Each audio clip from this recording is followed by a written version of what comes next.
ဒီနေ့ Microsoft Excel သင်ခန်းစာ2ကိုလေ့လာကြရအောင်ကျွန်တော်ဒီ Microsoft Excel ကိုဖွင့်လိုက်ပြီဖွင့်ပြီးတော့ဦးဇင်းတို့ file အဟောင်းကိုဖွင့်ပါပြီနော် file အဟောင်းကိုဖွင့်မဲ့အတွက်ဦးဇင်းတို့ file ကိုနှိပ်မယ် open ကိုနှိပ်မယ်ဦးဇင်းမနေ့တော့ရိုက်ထားတဲ့ file ရှိတယ်နော်ဒါမနေ့ရိုက်ထားတဲ့ file ကို select ပေးမယ် open ကိုနှိပ်ကိုယ့်ဘာကို file အသစ်ခေါ်လိုက်ရရနော်ဒီမှာ password တောင်းပြီ password ကြတော့ဦးဇင်းတို့ဒီ 1 2 3 4 5ဦးဇင်းတို့ပေးထားတယ် okay ထားနောက်တော့နောက်ထပ် password ထပ်တောင်းလဲ1 2 3 4 5 6ဒါဦးဇင်းတို့ဒီဟာတစ်ခုလုံးပြင်ခွင့်မှာပြလိုက်ပြီနော်နောက်တစ်ခုပြောရမှာဒီမှာကြက်တော့ဗာလဲဆိုတော့ဒီဦးဇင်းတို့ဒီ cell ခွက်ထဲမှာဒီ cell ခွက်ကိုဒီမှာ cell ခွက်ထပ်တိုးချင်တယ်နော်ဒီမှာအရင်ဒီ cell ခွက်ကိုပြင်ရင်လို့ရှိရင်ဘယ်လိုလဲဒီမှာအဖေးဝင်ငွေပေါ့နော်အဖေးဝင်ငွေအဖေးဝင်ငွေလို့ပြန်ပြောင်းမှာနော်အဖေးဤဝင်ငွေမနေ့ကအောက်ကမြင်ပါတော့နော်အောက်ကမြင်ခုပြန်ဖြုတ်လို့ရတယ်ပြန်လို့လုံးဝဖြစ်เสียမလို့ငကိုအတိုင်းထက်ရိုက်လို့ရှိရင်သူအလိုနဲ့ငကိုကပျောက်ခုတစ်ခါပြောမှာဒီကြားထဲမှာဦးဇင်းတို့ cell ခွက်ကလေးအတစ်ထပ်တစ်ခွက်ထပ်တူတစ်ခွက်ထပ်တိုးပဲအတွက်ဒီတိုးကျင်တဲ့ခွက်ကိုအရင် select ပေးထားနော် select ပေးလိုက်ပြီးတော့ဒီမှာဒီအပေါ်မှာကြည့်နော်ဒီအပေါ်ထဲမှာဒီမှာ home နော် home ကဘယ်မှာ insert ကနေဘယ်မှာတွားတော့ဒီမှာတိုးလိုက်လို့ရနော်ဒီကတော့တိုးလိုက်လို့ရှိရင်လည်းတစ်ခွက်တိုးလာနောက်တစ်နည်းကဒီပေါ်မှာ click လိုက်မယ် click လိုက်ပြီးတော့ရှိရင်ဒီမှာပေါ်လာမယ်နော်ဒီ link တဲ့ဒီထဲလေးရဒီပေါ်မှာ insert ရှိတယ်နော် delete အထက်ကလေးမှာနော်အဲ့ဒါလေးဦးစင်နေလိုက်မယ်တစ်ခွက်တိုးလာနော်ဘယ်ရပဲတိုးဒီကအကွက်တိုးဖို့ဒီကပဲနော်ဟုတ်ပြီဒီမှာဦးစင်အမေဝင်ငွေလို့ထပ်ပြီးကြည့်မယ်နော်အမေဝင်ငွေပေါ့နော်အမေဝင်ငွေဦးစင်တို့ဒီမှာကနန်းလေးတွင်းကြရအောင်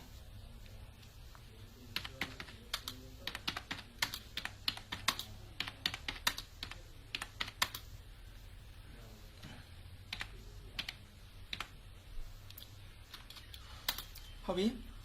ဒါအမေဝင်ငွေတွေရတယ်နော်ဟုတ်ပြီအမေဝင်ငွေတွေရပြီဆိုတော့ဒါအဖေဝင်ငွေအမေဒီကြားထဲမှာအိမ်ရင်စွစုပေါင်းငွေလို့ထပ်လို့ကျင်နော်အဖေဝင်ငွေနဲ့အမေဝင်ငွေပေါင်းလို့အိမ်ရင်စွစုပေါင်းဝင်ငွေလို့လို့ကျင်တယ်အဲ့ဒီကြားထဲမှာဆယ်ကွက်တစ်ကွက်ထပ်တူပါမနော် select ပေးမယ်ဘယ်တော့ထပ်တော့ click ချက်နေပြီးတော့ဒီမှာ insert ကနေတော့တူလို့ရနော်ဒါမှမဟုတ်လို့ဒီက select ပေးထားမှာနော် select ပေးလေပေါ့ဟောဒီကပတ်လို့လဲတူလို့ရပါတယ်ဒီကထပ်တူရလို့ကျင်တယ်ဒီမှာနောက်တစ်ခွက်ထပ်တူလဲနော်ဘယ်ကတူလို့ဒီကတိုးဖို့ဒီကနော်ဟုတ်ပြီဒီမှာစွစုပေါင်းငွေစွပေါင်းဝင်ငွေနော်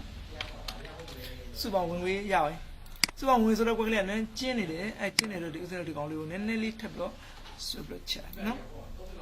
ဟုတ်ပြီလားအဆင်ပြေသွားပြီစွပေါင်းဝင်ငွေကကျတော့ဒီဘယ်ကဘယ်လိုပေါင်းမှာဆိုတော့ဟောဒီအကွက်ကဒီအကွက်နဲ့ဒီ B2 နဲ့ C2 နဲ့ဥစဉ်ပေါင်းအောင်ပါနော်အဲ B2 နဲ့ C2 နဲ့ပေါင်းအောင်မှာဖြစ်တဲ့အတွက်ဟောဒီမှာ formula ဥစဉ်လို့ရေးရမှာပေါ့နော်ဒီပေါ်မှာ formula ရေးပြီးပေါင်းမှာ B2 နဲ့ C2 ဒါဆို123ချက်က100ရပေါင်းလို့ရှိရင်အဲဒါဆို223ချက်ဖြစ်မှာပေါ့နော်အဲဒါဒီအကွက်နှစ်ခွက်ကိုဥစဉ်ပေါင်းမှာဟိုဘယ်လို formula ရေးမလဲဆိုတော့အပေါ်မှာကာစာချမယ်ဒါ formula ပေါ့နော်ဒီပေါ်ဒါ formula ဘာလို့ခေါ်လဲဒီ formula ထဲမှာဒီကွက်ကလေးထဲမှာဥစဉ်တို့ကာစာလေးတစ်ချက်ချမိတ်တို့လေးမှာပေါ်နေပြီအစားစားရမယ် formula ပထမဆုံးရေးမှာ formula ရေးလို့ရှိရင်ညီမချင်းကိုအရင်စရညီမချင်းရတယ်အဲညီမချင်းB2 ဒီ B2 ကို keyboard ကနေကြိုက်လို့လည်းရတယ်ဒီမှာရွေးလိုက်လို့ရနော်ဒီမှာရွေးရင်ဒါ B2 ပေါ့နော် B2 ရဲ့အပေါင်းလက္ခဏာဒီမှာဒီကိုထပ်ပြီးရေးလိုက်မယ် C2 ဒီ B2 နဲ့ C2 ဒါပေါင်းလိုက်တာပေါ့နော်အဲညီမချင်းဒီ enter ခေါ်လိုက်တာ ਨੇ B2 နဲ့ C2 ဒီမှာတစ်ခါတည်း तू ကပေါင်းပြီးသွားတယ် enter ခေါ်လိုက်မယ်ဒါပေါင်းပြီးနော်ဟုတ်ပြီဒီအောက်ကဟာလေးကြောက်စင်ဦးစင်တို့ထပ်ပြီးပေါင်းစရာမလိုတော့ဒီအဖြေကိုပဲဒီကောင် formula copy ဆိုတာဒီ formula ကိုပဲအောက်ကိုဒီမှာ copy ဆွတ်ချရတယ်ချင်း तू အလိုလေးပေါင်းပြီးဒီမှာဒီကောင်လေးကို mouse လေးကိုဒီပေါ်လေးကိုဆွတ်တင်လိုက်ဟုတ်ပြီနော်ဘောဆွတ်တင်ကြမှာအပေါင်းလက္ခဏာလေးဖြစ်သွားနော်အပေါင်းလက္ခဏာဖြစ်အောင်အောက်လေးကိုပဲဆွဲပြီးဆွတ်ချလိုက်ဒါ तू လူတယောက် तू ပေါင်းပြီးပါနော်ပေါင်းပြီးသွားတော့ဒီမှာနောက်တစ်ခုကအိမ်အသုံးငွေဒါအိမ်သုံးရတရားထားနော်လက်ကျန်ငွေကြတော့ဒီစွစုပေါင်းဝင်ငွေတွေကနေတော့ဒီလက်ကျန်ကိုနှုတ်မှရပါဆိုဒီလက်ရှိလက်ကျန်ကိုမှားနေပေါ့နော်အဲဒါမှားဒီ formula မှားသွားအဲကြောင့်ဒီဟာကိုဥစဉ်တို့ထပ်ပြီးတော့ဒီကောင်ကိုပြန်ဘယ်လိုပြန်ဒီကောင်အကုန်လုံးကို delete လုပ်ချင်လို့ရှိရင်ဒီ set တွေဘယ်လို delete လုပ်မလဲဆိုရင်အကုန်လုံးကိုလုပ်ချင်တော့ကိုအရင် select ပေးလိုက်မယ် select ပေး keyboard ကနေ delete ကိုနှိပ်ချလိုက်ဒါ keyboard ကဒါ delete ဆိုရင်သူကသူအလိုလျောက်တာ delete ဖြစ်သွားနော်ဟုတ်ပြီဒါ delete ဒီကွက်ကိုဥစဉ် formula ရေးရမယ် formula ဘယ်လိုရေးမလဲဆိုဒီစွစုပေါင်းဝင်ငွေတွေကအိမ်30ကိုနှုတ်မှာနော်ဒီစွစုပေါင်းဝင်ငွေတွေကအိမ်30ကိုနှုတ်မှာဆိုတော့ဒီမှာဥစဉ်တို့ formula ရေးမယ် formula ရေးရင်ပထမဆုံးမမေ့ရမှာညီမချင်းစာရေးညီမချင်းစာဒါ formula ပဲဟုတ်ပြီညီမချင်းဆိုတော့ဒီဟာကဥစဉ်တို့ဒီစွစုပေါင်းဝင်ငွေက D2 တဲ့ကနေတော့ E2 ကိုနှုတ်မှာနော်အဲ့ဒါကီးဘုတ်ကတစ်ခါတည်းရေးလိုက်လို့ရတယ်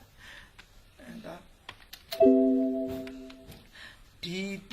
အနှုတ်ကိုယ့်ဘာကိုဒီမှာတစ်ခါတည်းတက်ပြီးတော့ E2 လို့ရေးလိုက်မယ်ဒါဆိုရင်ဟောဒီ D2 ဆိုတဲ့ဒီကွက်ထဲကဒီ E2 ဆိုတဲ့ကွက်ကနှုတ်မှာပါဆိုတဲ့အဓိပ္ပာယ်နော်ဒီမှာနောက်တစ်ခုပြောစရာရှိတာဟောဒီ formula မှာအပေါင်းဒီစလုံးအကြီးအသေးဒီလုံးဝအရေးမပါဘူးစလုံးမှန်ဖို့ပဲအဓိကပဲအကြီးတာသေးတာ formula ဘာမှအရေးမပါဘူးနော်အဲ့ဒါဥစ္စာတို့ဒီမှာ D2 အနှုတ် E2 ဆိုတော့ဥစ္စာရေးလိုက်ပြီး enter ခေါက်လိုက်မယ်အဖြေတက်ထွက်လာမယ်ဟောနော် enter ခေါက်လိုက်ပြီးအဖြေထွက်လာပြီဒါ128ကျက်ဒီ D2 တွေကဒါ E2 နှုတ်တာဗောနော်ဟုတ်ပြီဒါဆိုဒီကဒါ formula D2 အနှုတ် E2 လို့ဒီလိုပဲရေးရနော်ပေါင်းရင် D2 အပေါင်း E2 ပေါ့နော်အဲဒါကို formula ကိုရေးတာဒါအရွှေရှင်းဆုံး formula တွေပါအဲ့ဆိုဒီကောင်ဥစဉ်တို့ဒီ formula copy ကုကျင်တယ်ခေါ်ဒီဘောလုံးမှာ handle 2လေးပုံမှာhandle လေးပုံမှာအစကလေးပုံမှာဆွဲပြီးတော့အောက်ကိုဆွတ်ချလိုက်မယ်နော်ဟုတ်ပြီအမှသူကအလိုလျောက်အောက်မှာကနန်းသားလေးပေါ်လာနော်အဲ့ဒီလေးလေအောက်မှာဒီသူ့မှာသူဒီ copy ကုလိုက်တာနဲ့အောက်မှာသူဒီပုံသူ့မှာသူကနန်းနေသူ့မှာအလိုလျောက်ဒါလက်ကြံငွေတွေသူရေးပြပါတယ်နော်လက်ကြံငွေတွေအခုဥစဉ်တို့ average ပေါ့နော်ပြန်မြဥစဉ်တို့ကြည့်ပါအဖေဝင်ငွေဒါတနေ့ကိုဒီလောက်ရှိတယ်အဖေဝင်ငွေအကုန်လုံးပြန်မြဘယ်လောက်လဲဆိုလို့ရှိရင်ဒီကောင်ပြန်မြအကုန်လုံးတွက်ချင်လို့ရှိရင်ဒါ average ပေါ့နော်ပြန်မြတက်လို့ရှိရင်ဒါနီးက2နည်း3နည်းလောက်ရှိတယ်ဥပမာတော့ပထမဆုံးတနည်းပြောမယ်ဒီကိုပြန်မြဒီကွက်မှာတော့ပြန်မြဖြစ်ချင်တာနော်ဒါပြန်မြကွက်ဖြစ်ချင်တယ်ဒီမှာဥစဉ်ပြန်မြလို့ဥစဉ်ကြည့်လိုက်နော်ဒါပြန်မြပေါ့နော်ဒီပြန်မြဆိုလို့ရှိရင်ဒီကွက်ကဒါပြန်မြပေါ့နော်ဟုတ်ပြီဒီအကွက်ကလေးမှာဥစဉ်ပေါ်နေတယ်ဒီကောင်ပိုးပြီးတော့ဆက်လက်ပြလိုက်မယ်ဆက်လက်ပြတစ်ကွက်ပို့ဆက်လက်ပြလိုက်တစ်ကွက်ပို့ထားတယ်ဆက်လက်ပြအော်တိုသွားလောက်ချင်တယ်ဒီမှာအော်တိုဆိုရှင်နော်ဒီမှာ home ဒါ home ကိုရွေးတာနော်ဒီမှာ home ကိုရွေးတာနော်အခြားဟာတော့ယူမယ်ဒီမှာ insert ဆိုတော့ insert ဆိုတမျိုးပြောင်းအောင်နော် home ကိုရွေးထားမယ် home ဒီမှာ auto sum ဆိုတော့မှာအောက်ကလေးကိုမှာညာ site ကလေးဒီမှာအောက်ကလေးကိုရှင်နော်အဲ့ဒါတစ်ချက်နေလိုက်မယ်နေမှာ average ဖြန်းမြဆိုတော့ပေါ်လာနော်အဲ့လေးကိုစတစ်ချက်နေလိုက်မယ်ဟုတ်ပြီအောက်မှာသူပြန်မြတွက်ပါနော်ဒီကောင်ကို copy ကိုလိုက်ကြအောင်အကုန်ဒီမှာလည်းပြန်မြအကုန်ဖြစ်ပါနော်နောက်ပြန်မြနောက်တစ်နည်းထပ်ပြီးတွက်ပြအောင်နော်နောက်နေ့တွက်ပြအောင်ဆိုတော့ဒီပြန်မြကိုဒီအမေဝင်ကိုပြန်မြတွက်ချင်လို့ရှိရင်သူကညီမချင်းကိုယ့်ဘက်ကို formula ရေးမှာပေါ့နော်ဒီကတော့ဒီ auto လုံးလိုက်လို့လည်းရပါတယ်ကိုယ့်ဘက်ကို formula ရေးလို့လည်းရ formula ရေးချင်လို့ရှိရင်ဒီမှာ formula မှာကစားချမိတော့ဖြစ်အောင်နော် formula ရေးပထမဆုံးမြင်ညီမချင်းပဲနော်ညီမချင်းဥစဉ်လို့ရေးလိုက်ပေါ့နော်ညီမရေးပြီးတော့ average ဆိုလို့ရှိရင်ဒီပြန်မြကို AVER လို့ရိုက်ထားတယ်ဒီမှာကိုအဲ့လောက်ရိုက်ထားတယ်မှာသူကအောက်မှာပေါ်နေနော်ဒီမှာ average ဆိုတာဒီမှာပေါ်နေနော် average ကိုနေလိုက်ပြီဒီကောင်တပည့်ကလေးနေရနော် average နော်အဲ့ဟာတွေကနေတော့အဲ့ပြန်မြပဲဒီ2ကနေလဲပြီးတော့ဒီ C2 ကနေလဲပြီးတော့ C7 ထိတာပြန်မြဥစဉ်လိုချင်တာပေါ့နော်အဲ့ကျလို့ဒီမှာ keyboard ကဒီမှာရေးလို့ရပါတယ် C2 နော် C2 ကနေပေါ့2ဆိုတော့ကျန်တဲ့ကောင်သူ့ရဲ့ဒီကပင်ဂီတာဥစဉ်လို့keyboard မှာဆိုရင် K L ရဲ့အဲ့ဘေးမှာအဆက်ကလေး20ရှိရနော်အဲ့ဒါလေး shift ကလေးနဲ့ခံပြီးနှိပ်လိုက်နော် shift ဆိုအဆက်ကလေး20ပေါ့နော်အဲ့မှာဟုတ်ပြီအဲ့ကန်ပေါ့ဥစဉ်ဒီမှာကဘာလဲဆိုတော့ C7 ပေါ့နော် C7 ကိုဒါဆိုဒီကနေပေါ့ဒီအဆက်ကလေး20ကပင်ဂီတာဒီမှအထိဒီလိုမျိုးအထိပ္ပယ်ထွက်ပါပေါ့နော်ဒါဆိုရင် C2 မှာ C7 အထိဆိုတဲ့အထိပ္ပယ်ဥစဉ်ဒါရောက်ပါပြီပေါ့နော်အပြန်မြတာသိပါပြီအဲ့ဆိုရင်ဥစဉ်ဒါ enter ခေါက်လိုက်လို့ရှိရင်ဒီရဲ့အပြန်မြထွက်ဒီအဖြစ်ထွက်လာတယ်ဒီရဲ့ပြန်မြအထွေးတယ်ဒီမှာဥစဉ် enter ခေါက်လိုက်ပြီဒါဆိုပြန်မြအဖြစ်ထွက်ပါနော်တနေ့ကိုသူ့ရဲ့ဝင်ငွေကဘယ်လောက်ပြန်မြဆိုဒီမှာပေါ်လာနော်အဲ့ဆိုရင်ဥစဉ်တို့ဒီပေါ့နော်ဒီပြန်မြဘက်ကဒီကပြန်မြတွက်တာနဲ့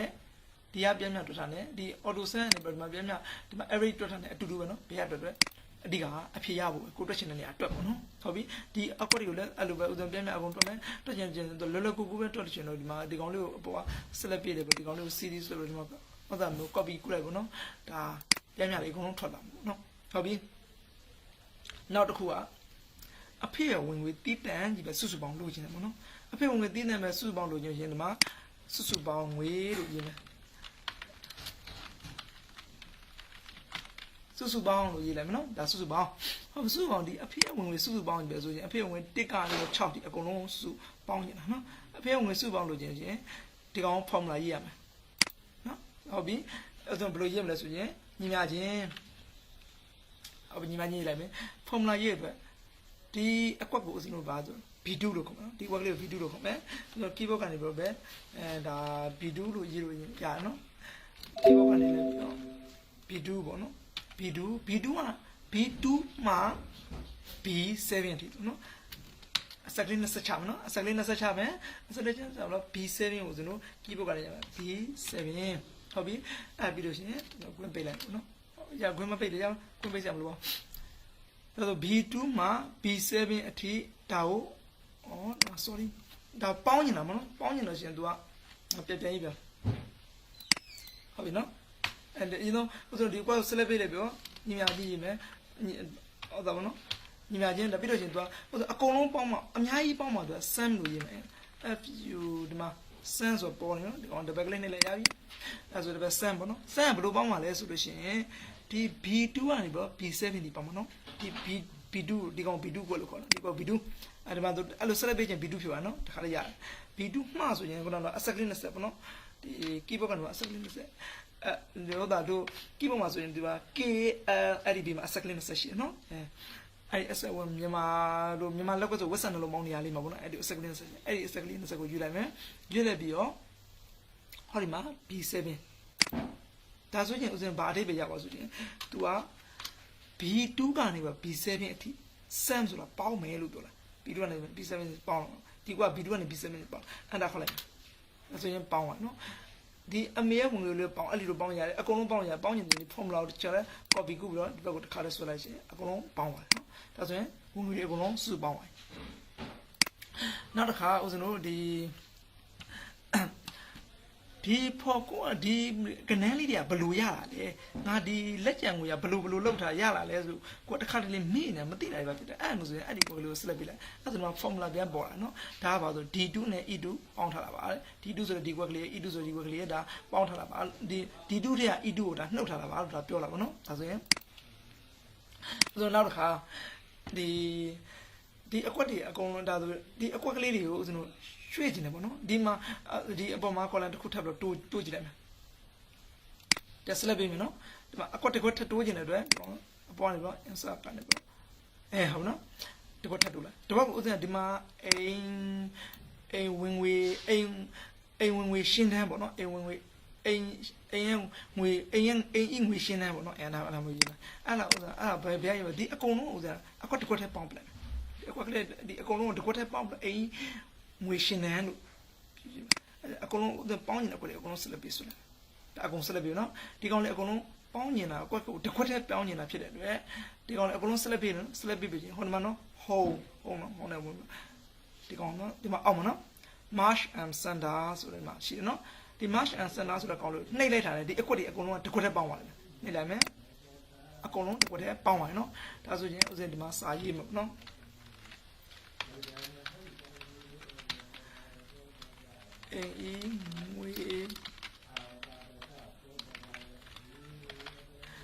အေးငွေရှင်းတယ်ပေါ့နော်ဒါဆို